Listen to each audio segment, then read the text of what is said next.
beaucoup mbokk yi ñuy seetaan ñoo ngi amaan mbégte ak kontaante bu baax a baax di leen dégtal seen émission diaspora bi comme niñ koy defee fukki fan ak juróom ci weer bu ne donc tey ñoo ngi am mbégte ak un immense plaisir di fi dalal kenn ci ndaw yoo xamante ni liggéey képp kese moo ko ñor di wuyoo ci turu Babacar gannaaw bañ ko tattagalee ñoo ngi remercier bu baax a baax suñu internaute yoo xamante ni ñoo ñuy bàyyi xel ci suñuy plateforme lu mel ni WhatsApp Facebook Snapchat ba ci TikTok ak Facebook donc ñoo ngi leen di jaajëfal bu baax a baax di wax sëñ Babacar ñoo ngi leen nuyu di la ziar di la tatagal di am mbégte bu baax a baax di la dalal ci suñu émission diaspora bi. Hadjibou maa ngi lay ziar bu baax a baax di la nuyu avant tout d'abord maa ngi nuyu sénégalais yëpp yi nekk Maroc ak yi nekk Sénégal. Je salue bien respectueusement tous les Sénégalais de la diaspora et au Sénégal aussi. Et en même temps, sans oublier de saluer mon leader préféré, Déthié Fall, qui est notre président à l'horizon 2024. Sans oublier son CT, c'est-à-dire Conseil technique Mamadou Guissé, membre du pouvoir de passage. Voilà di nuyu Sénégal yëpp une fois.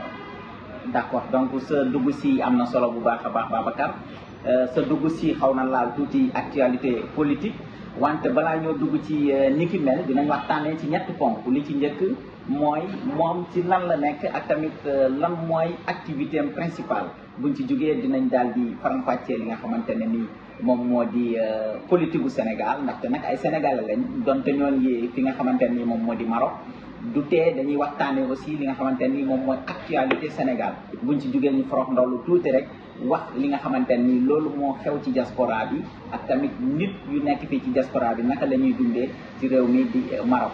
Babacar donc question bu njëkk mooy ñëpp xam nañ ne jeune nga nekk entrepreneuriat di yëngu bu baax a baax loo xamante ni dafa siiw lool ñëpp naan GP dañu bëggoon rek nga expliquer ñu lan mooy GP comme que ci loolu ngay yëngu.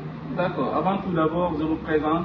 Je suis Babacar Gaye, un jeune sénégalais boo xamante ni mu ngi yëngatu ci activité bu ñuy wax GP. ma am benn cursus scolaire boo xamante ni bëgg naa ci indi ay leeral. J'ai fait un parcours sur l'étude académique, c'est-à-dire j'ai fait un passage éphémère à l'université Assane Seck de Ziguinchor.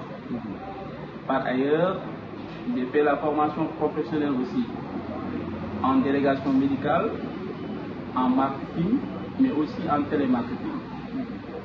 Aujourd'hui, je suis là au Maroc, mais une fois arrivé au Maroc, j'avais suivi aussi la délégation médicale et le télémarketing.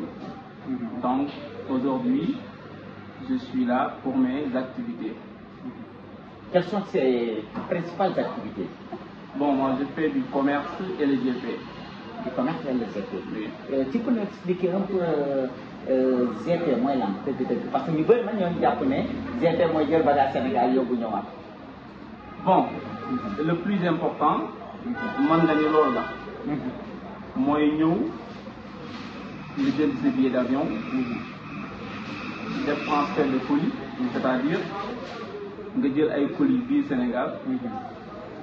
d'une manière très organisée. nga indi ko Maroc def say facture et tout mu am prix soo jógee ci loolu aussi nga jëlaat ci ay colis yóbbuwaat ko Sénégal. mu nekk liggéey bu noble boo xamante ni bari nañu ci nekk di ci yëngu. d'accord donc mu nekk liggéey boo xamante ni dafa noble lool am ñu bëree bëri ñoom ci yëngu jamono yi ñuy wax ni parfois aussi dañ naan boo nekkee ci liggéey boo xamante ne ni dafa bëri. ñu ci yëngu yan jafe-jafe ngeen bëri ci jànkontool ci liggéey bi di GP. jafe-jafe yi mën nga ni bari na bariwul. de toute façon puisque dans la vie il y a jamais risque zéro risque ça n'existe pas dans la vie. lépp loo gis rek risque zéro amu ci. même ndox bi ngay jël di ko naan pour jàllale ko yaakaar naa risque zéro amu ci. effectivement nga jóge ci loolu même tëdd bi ngay tëdd di nelaw. wóor la ndax di nga yeewu donc tout ça c'est des risques yoo xamante ni doomu aadama mu ngi koy jël te des fois mën nga ni ci bàyyi xel. Effectivement. Et aussi il y a l'adage nous dit quelque chose qui est très important. Concevoir un monde sans obstacle serait ignorer la nature des choses. Donc, on peut dire par là que les obstacles sont là pour être franchis. Est-ce que mën nga ñu leeralal proverbe boobu noonu comme ça ñu nga xamante ne aussi ñoo ñuy suivre bu baax a baax te comprendre ñu lan mooy kàllaama bi ci français. nga wax leen ko tuuti ci Kocc Barma. C'est tout juste pour dire que adduna bi mënuñu fi nekk ñu ni dañu jànkonteel ak ay jafe-jafe. loolu soo nee da nga bëgg a dund te doo jànkonteel ak ay jafe-jafe maanaam sens àdduna yow day mel da nga ko trahir. C'est pourquoi on dit que concevoir le monde sans obstacle serait ignorer la nature des choses. Les obstacles sont là pour être franchis, c'est-à-dire jafe-jafe yi mu ngi nii ci suñ kanam dañ ko war a jéggi jàll. Effectivement. C'est ça en réalité. Effectivement donc jafe-jafe yan ngay dund yow tey ci sa métier bi ngay yëngu muy GP ak tamit balaa ngay yegg ci kooku mën nga ñu wax depuis kañ nga commencé GP. Bon, j'ai débuté l'activité en fin 2021. Presque en 2022. D'accord. Bon limite yi ci am bari na. puisque li ma gëm ba gëm ko mooy doomu aadama lépp looy nekk yow yaa koy jox yaa koy organiser de telle sorte que ku la ci fekk respecté la. puisque soo xoolee nit dina la fekk ci sa biir liggéey ñàkk loola fayda wala gëme du loola sa liggéey. donc yaa koy valoriser sa liggéey loolu bokk na ci limite c'est-à-dire li nga nekk yaa koy jox valeur ba ku la ci fekk man la respecté. On a aussi rencontré beaucoup de problèmes avec les douanes. Des fois, on a des gens qui sont compréhensifs, ils comprennent que celui-là est un jeune, qui est dans le dolem, obligé de connaître. D'accord. Donc les douanes de Maroc ou bien les douanes de Sénégal? Non, partout. Partout. Mais je tiens à vous dire que les douanes de Maroc, moi, je suis moo gën a oyof loxo. moo gën a oyof loxo douane bu Sénégal. Voilà à part boo xoolee. sama mbokk yi fii faral di jël ay téléphone di ko jëlee Sénégal di ko indi fii douane Maroc sonal nañu ci lool ci taxi yi ñuy fayoo bu ñu jàppee et tout ça. donc c'est des limites aussi. voilà ak donc am na limite boo xamante ni c'est très important que ñu cité ko. puisque dafa nekk loo xamante ni c'est remarquable ici mais aussi c'est remarquable au Sénégal. d'accord puisque doomu aadama. suñu borom mooy séddale te kenn ku nekk yaakaar na sa wërsëg. rek ngay mën a rek mënoo lekk lu romb. Parfait. Donc, est-ce que vous êtes très organisé, vous les gens qui font Si on est très organisé, mais avant d'arriver là, j'aimerais bien énumérer quelque chose. D'accord. C'est-à-dire, ici, même ici au Sénégal, c'est les mêmes réalités. C'est-à-dire qu'il faut qu'on n'ait pas deux barrières qui nous empêchent d'avancer. C'est-à-dire, c'est la méchanceté gratuite et l'indiscipline gratuite. C'est ça en réalité. Il faut qu'on n'ait pas... expliquer un peu. Oui, c'est ça. Il faut qu'on efface ces deux barrières. C'est-à-dire, nekk na gàllankoor boo xamante ni yaakaar naa tey Sénégalais yu bari yu mënul avancer. loolu moo leen téye. Parfait. te loolu doomu aadama bu mu nekk si yow da nga ko war a faj jàngoro la. D'accord. C'est la méchanceté gratuite et l'indiscipline gratuite. Puisque doomu aadama amul lenn loo mën a def ci organisation ak ci organisation ba am ci avancement sans la discipline c'est impossible. Parfait. Donc tey bu ñu déggee ni ngay waxee ni milieu bi ngeen nekk dafa am indiscipline ak manque d'organisation. Je tiens à le dire et je le répète.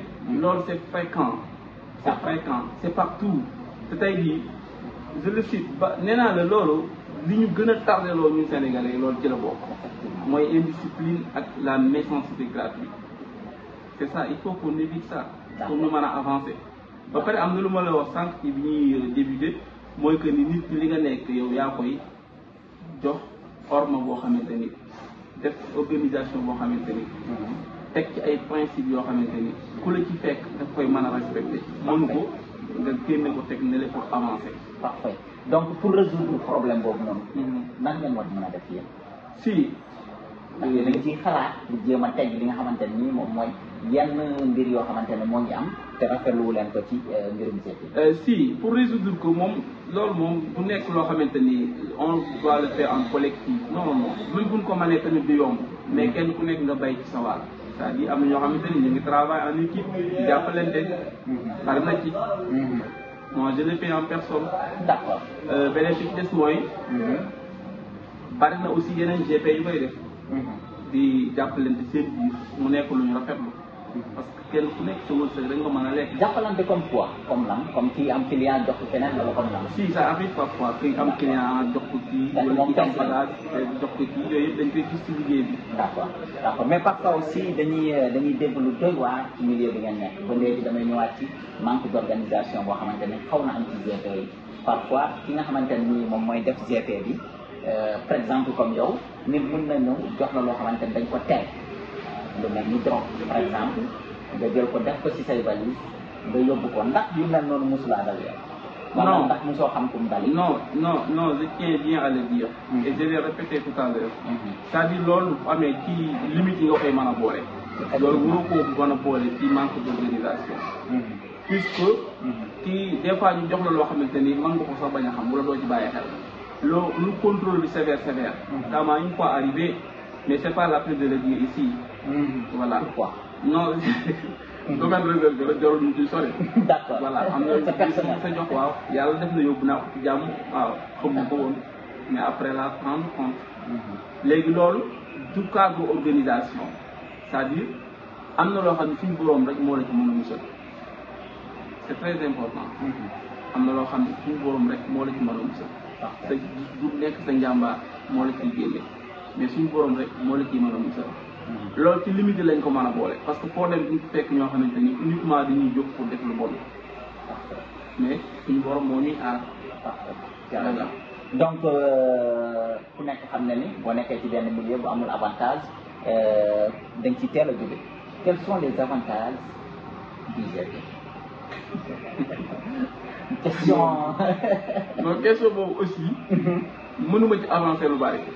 man li ma la mën a xam non si li ma la mën a xam mooy je fais une activité boo xamante ni maa ngi sant yàlla c'est-à-dire bu nee avancement toujours Sénégal day xool aspect matériel argent et tout alors que am na yeneen aspect yu am importance yoo xamante ni non si yoo xamante ni du nekk matériel yaa ngi liggéey ci benn milieu boo xamante ni on te connaît yaa ngi am say link ci gère yaa ngi doxal say activité bien vrai que dencoo ci sa compte loo xamante ni xaalis la wala lu remarquable la mais comme yaa ngi continuer comme yaa ngi ciy sant suñu borom loolu rek doy na ndam nga continuer ci liggéey voilà sans nga xool li nga xamante ni da ngay bëgg lépp am tay wala sotti tay loolu mënul nekk il faut nga yàgg ci benn activité toujours ñu bari dañ koy am GP dafa bari xaalis dafa am GP yi dañu am xaalis moo tax ñu bëri nag da ci dugg si alors en réalité boo xuusee ba ci biir mën na bañ a demee noonu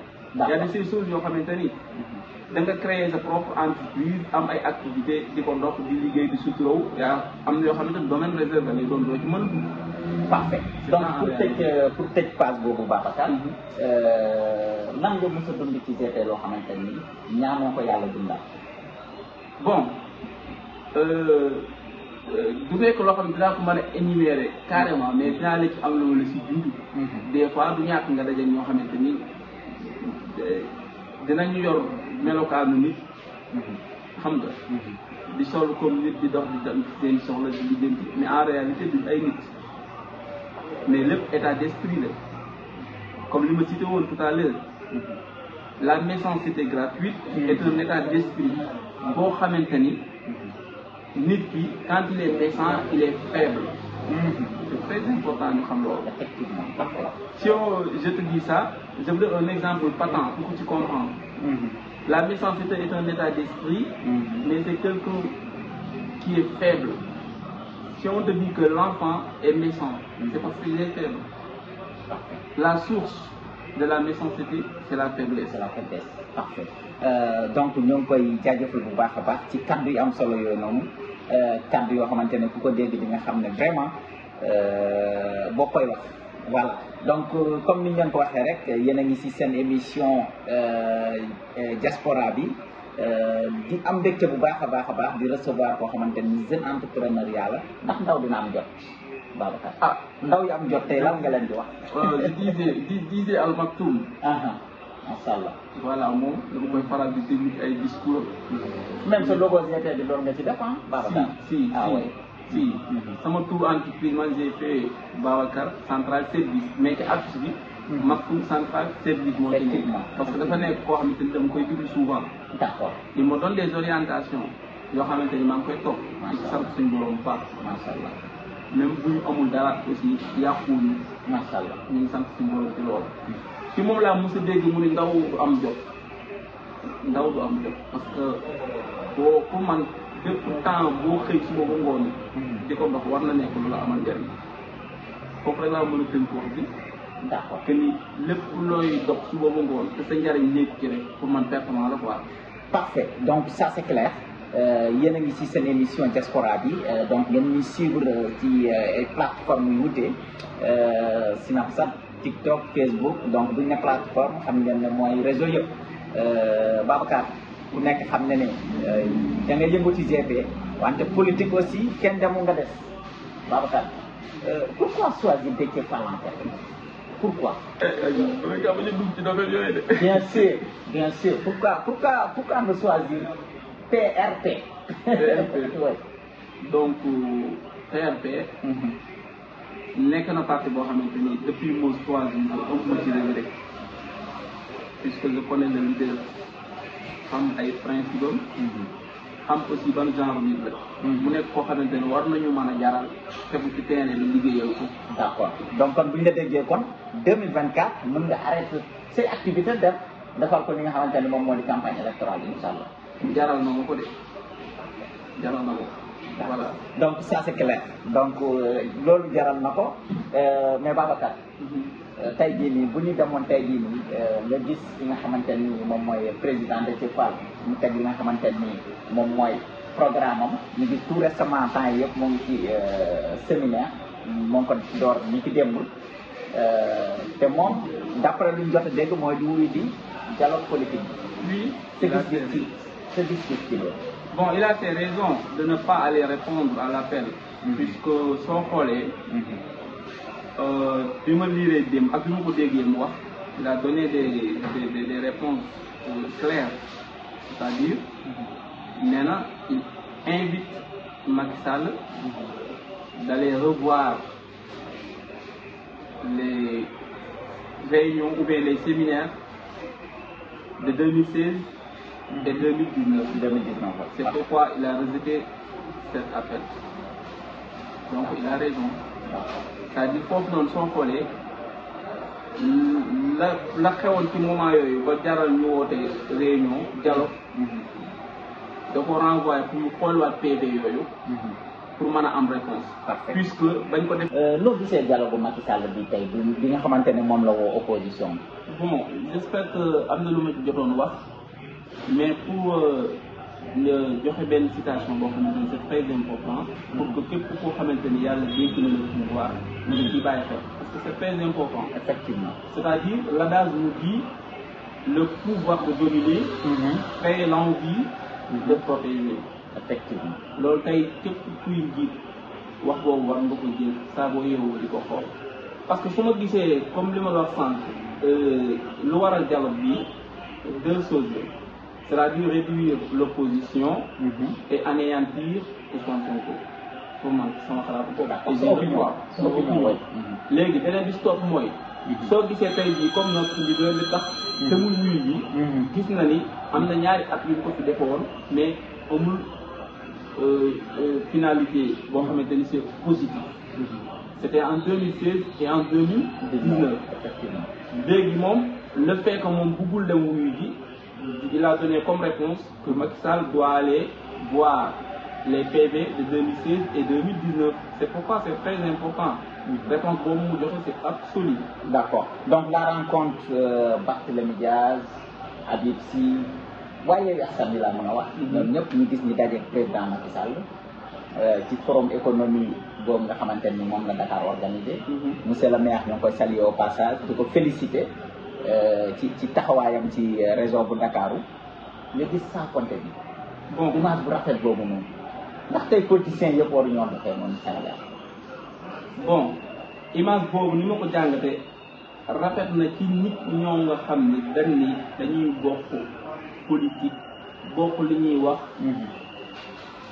idéologie mais en même temps bokk li ñuy wax compromis oui effectivement fu ngeen bokk idéologie et compromis c'est-à-dire dana rafet genre rencontre yooyu di am mais soo xoolee image bi li mu décrire ak li am en réalité c'est différent loolu moo tax mënuma d'accord ci dialogue boobu puisque soo xoolee ñooñu noonu c'est les déchets de la génération 90-80 c'est-à-dire après l'indépendance de 1960 à nos jours qui vient de citer les déchets c'est-à-dire c'est Khalifa Sall c'est Habib Sy c'est Barthélémy Dias etc sama point de vue nag laa nekk di wax ni ma ko analyser ñooñu noonu mënuñu bokk idéologie avec la nouvelle génération puisque mais pourtant ñoo ko bokkoon ci élection locale si ñoo ko bokk ci locale yi ñoo ko bokk ci locale yi puisque dañoo nekkan ci point boo xamante ni ci naxante lañ nekkoon puisque loolu la te gagné bu ñu gagné aussi c'est par c'est par le biais de Ousmane Sonko bien sûr loolu ñëpp xam nañ ko moo tax man la ñooñu c'est des déchets de la génération 60 à nos jours ouais bien vrai que ñoom ci génération 90 80 70 dañu bokk soo xoolee ci âge mais c'est les déchets de la génération 1960 à nos jours alors que la donne a changé en politique c'est la nouvelle génération nouvelle vision c'est ça en réalité d'accord la nouvelle génération la nouvelle vision tey bu fekkente ne ni politiciens yëpp woo nañ leen li nga xamante ni moom mooy dialogue politique pour ñi réviser mbirum Sénégal maanaam politique bu Sénégal am ñii ne dañuy dem ñii ne duñu dem qui seront les grands perdants il n'y a pas de perdant si selon vous il n'y a pas de si perdant je me repose sur la démocratie puisque ce que disait Abraham Lincoln que la démocratie est le pouvoir du peuple, par le peuple et pour le peuple. Pour moi, je dirais que le dernier mot appartient à la population. Ça peut être par votre sanction, ça peut être par vote des élections libres et transparentes. Population libre, quelle que soit la situation, ñoom ñooy choisir, ñoom ñooy décider. Politiciens yi aussi. ñoom mën nañ ànd doxalante demalante jàppalante et tout ça mais toujours bu fàttali population bi ñoom ñooy voté. d'accord donc population bi ñoom ñoo yor seen i carte électeur dem di sànni seen i carte di tànn ku leen neex waxtaanee nañ li nga xamante nii moom mooy sa mbirum liggéey dugg ci actualité Sénégal moom actualité bi dafa nekk benn buum bu gudd boo xamante nii boo tàmbalee du am fu mu yem te émission bi dafa am temps boo xamante nii moom lañ ñu may pour ñu tënk ko ku nekk xam ne ni jamono neexul dëkk bii di Maroc xam na wante teewul nga bàyyi sa yite yëpp ñëw toog ñu waxtaan amaana am na ci yeneen mbir yoo war a doon doxi ji waxtu yi ñuy waxe yow tey ñu ñëwaat ci réew mi nga xamante ni moom moo di Maroc ñu nekk ci réew moo xamante ni ay voisins lañu ñu naan marocain yi ñu gis fan yële ci ginnaaw am benn scandale boo xamante ni dafa am ci benn quartier bu ñuy wax Riyad Ulfa ñu gis ñu bëri di ci ànd ndax am nga ci benn notion boo xamante ne ni bu leer la boo xamante ni di nga ko mën a teg ci bopp nit ñi ba ñu xam lu xew dëgg hasard en fait. D'accord. Par là, on doit savoir c'est quoi la violence.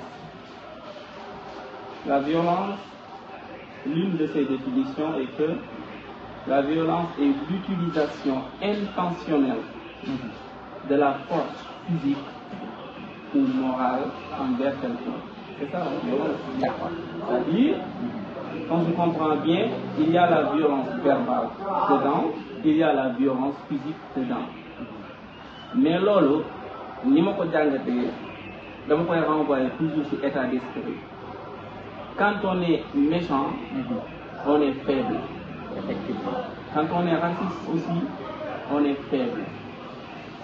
Des fois aussi même ñàkk dina yóbbu nit ci yenn dimension yoo xamante ni dootul yam ak yow mii di am ak ñëw dox say activité bu ngeen yam état d'esprit. Parfait. Et par là yu mel noonu su amee nit ki yàlla dafa nekk ci ay situation yoo xamante ni dafa metti ou bien état d'esprit yaatuwul ou bien xamul luy contexte de la mondialisation day nekk nit koo xamante ni dafay xat état d'esprit du yaatu effectivement li may souligner foofu mooy genre yooyu noonu dañuy essayer victimiser les autres.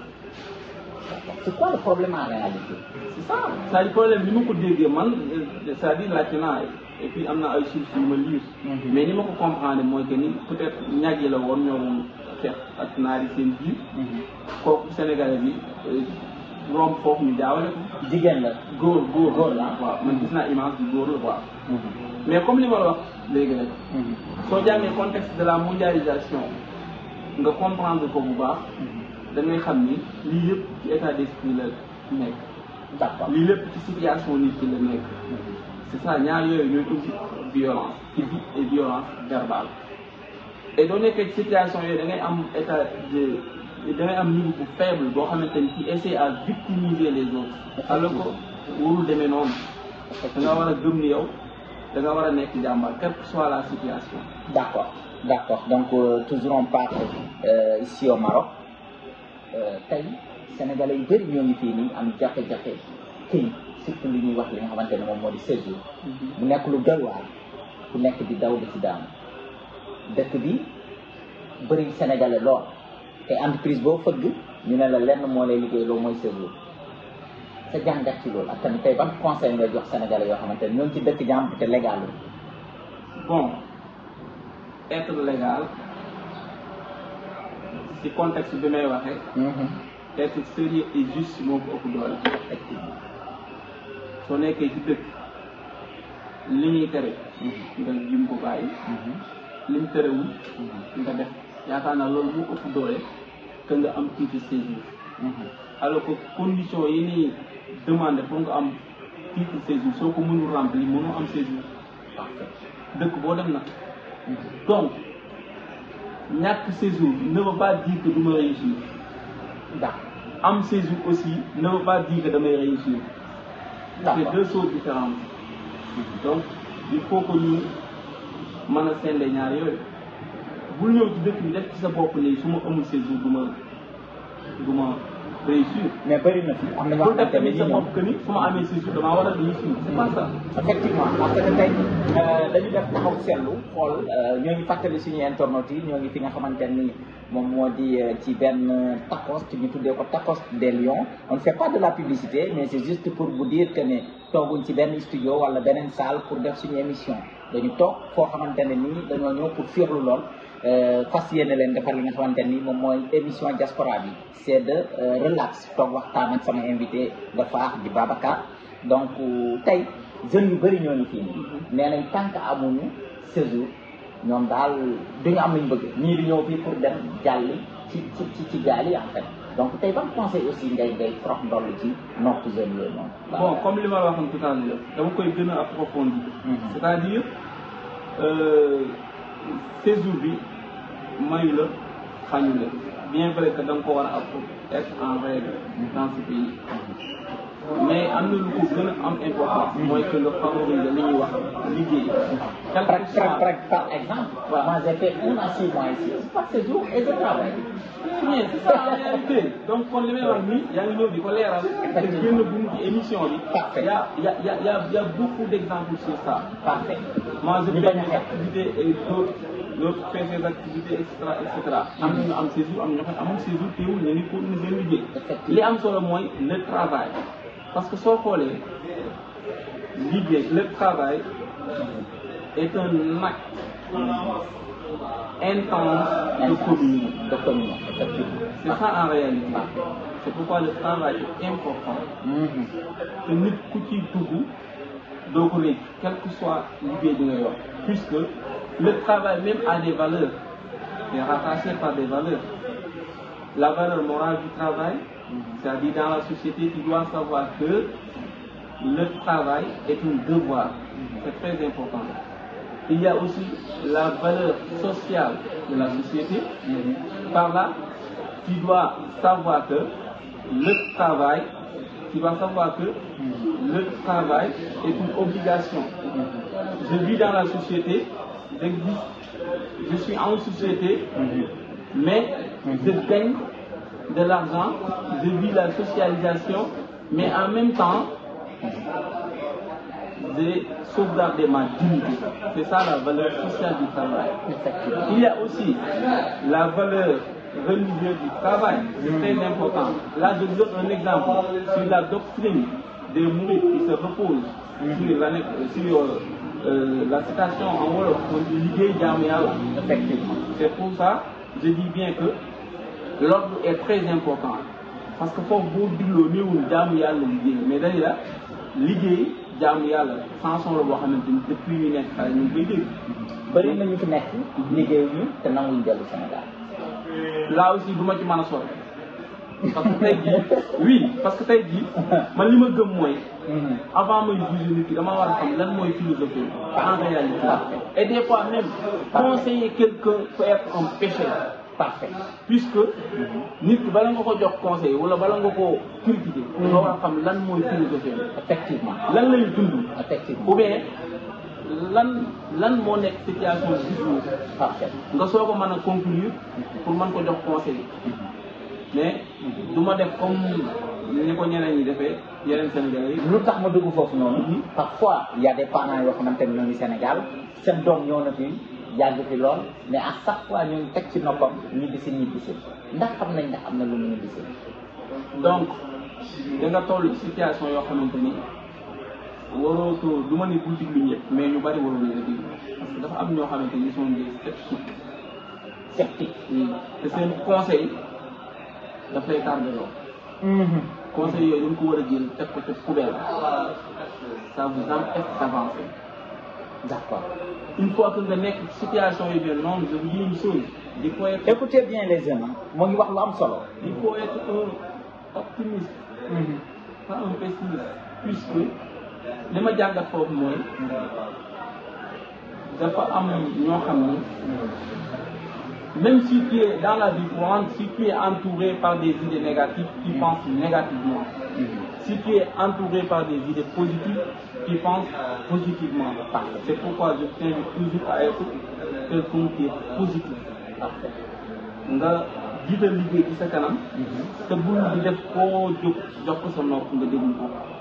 parce que am na ñoo xamante ni ils sont méchants même.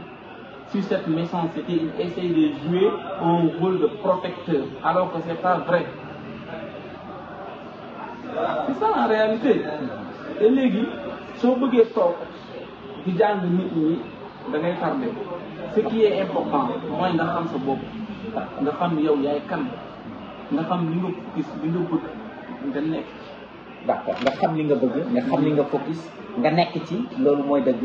te loolu mooy loo xamante ni defe naa tey képp kuy jeune ci loolu nga war a bàyyi sa xel Babacar wax ji yàgg na ñoom lay kontaanee bu baax a baax encore une fois balaa ñoo tëj émission bi rek émission bi moo tudd émission diaspora bi balaa ñoo bàyyi suñu invité bi dem dañ koy may mu jàkkaarloog caméra bi wax bëgg-bëggam ci Sénégal wax bëgg-bëggam ci nga xamante ni ñoo ngi fii ci diaspora bi lépp rek da koy tënk ci jox leen ay conseils ak tamit njëriñu liggéey mooy la Babacar voici la parole. waaw 2 minutes. pour 2 minutes j'espère que kontaan naa ci invité bi. sant suñu borom encore une fois. voilà di wax ni conseil bi mënul passé nga nekk ci sa bopp liggéey ñor la te bu xol soxor ak iñaan nekk ci yow. te aussi bul am habitude di def koo jóg rek jox ko sa nopp puisque am na ñoo xamante ne lan lay conseiller soo ko toppee da ngay sànq. c'est ça li ci gën a am solo mooy nga xam yow ki nga doon puisque soo jógee nga ne da nga war a xam société bi nit ñi fi nekk pour nga étudier leen kenn par kenn wala say proches collaborateurs nga ni ku nekk da nga war a xam lan mooy jikkoom. da ngay tardé. donc li am solo ba am solo mooy yow nga xam ki nga doon et j'aimerais bien que dëkk bi ñu jógee muy Sénégal nekk dëkk boo xamante ni dina avancer sur tous les plans. incha allah.